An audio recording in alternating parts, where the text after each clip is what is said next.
عقل مند بکری۔ ایک دفعہ کا ذکر ہے کہ ایک بکری جنگل میں اپنے ریوڑ سے بچھڑ گئی۔ شام ہو رہی تھی اور رفتہ رفتہ رات کی سیاہی پھیل رہی تھی، اس لیے اس نے رات جنگل میں ہی گزارنے کا فیصلہ کیا۔ تھوڑی دور جا کر اسے ایک غار نظر آئی جو ایک پہاڑی کے پاس تھی۔ بکری کو رات گزارنے کے لیے یہ غار بہت پسند آئی، تو وہ غار کے اندر چلی گئی اور ایک کونے میں جا کر بیٹھ گئی۔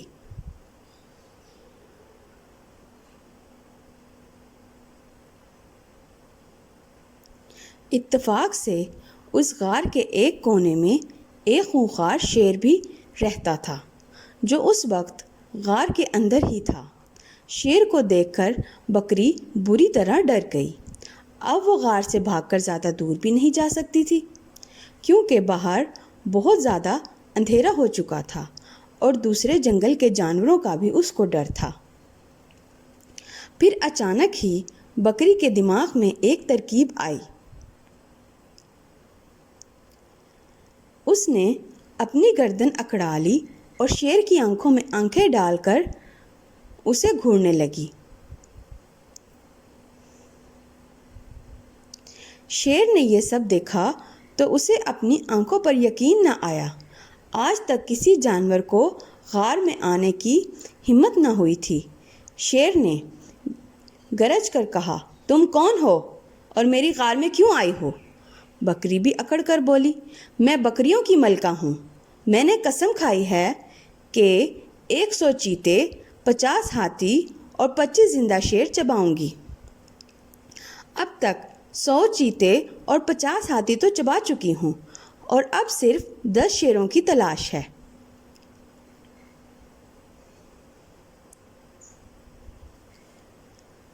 یہ سن کر شیر غار سے باہر بھاگ گیا۔ اسے بھاگتے بھاگتے جنگل میں ایک گیدڑ ملا۔ گیدڑ نے شیر کو یوں بھاگتے دیکھا تو پوچھا، اے جنگل کے بادشاہ، آپ اتنی تیزی سے کدھر بھاگے جا رہے ہیں؟ کیا مسئلہ ہے؟ شیر نے ساری بات گیدڑ کو بتائی۔ گیدڑ شیر کی بات سن کر بہت ہنسا اور بولا، ارے بادشاہ سلامت، اس بکری نے ضرور آپ سے مذاق کیا ہوگا۔ بھلا ایک بکری ایسا کیسے کر سکتی ہے؟ اس نے تو اپنی جان بچانے کے لیے یہ سب آپ کو بتایا ہے۔ آئیں واپس غار میں چلتے ہیں۔ آج تو بیٹھے بٹھائے اتنی بڑی دعوت ملی ہے ہمیں۔ اس طرح شیر اور گیدڑ واپس غار میں آ گئے۔ جب بکری نے دونوں کو آتے دیکھا تو پہلے تو وہ تھوڑی گھبرائی، لیکن پھر ہمت کر کے بولی، اے نامعقول غلام، ہم نے تجھ سے 10 شیر لانے کو کہا تھا اور تم ایک ہی لے کر واپس آ گئے ہو۔ شیر نے جب یہ سنا تو ایک ہی وار میں گیدڑ کے 2 ٹکڑے کر دیے اور وہاں سے بھاگ گیا۔ اسی طرح بکری نے اپنی عقل مندی سے اپنی جان بچا لی۔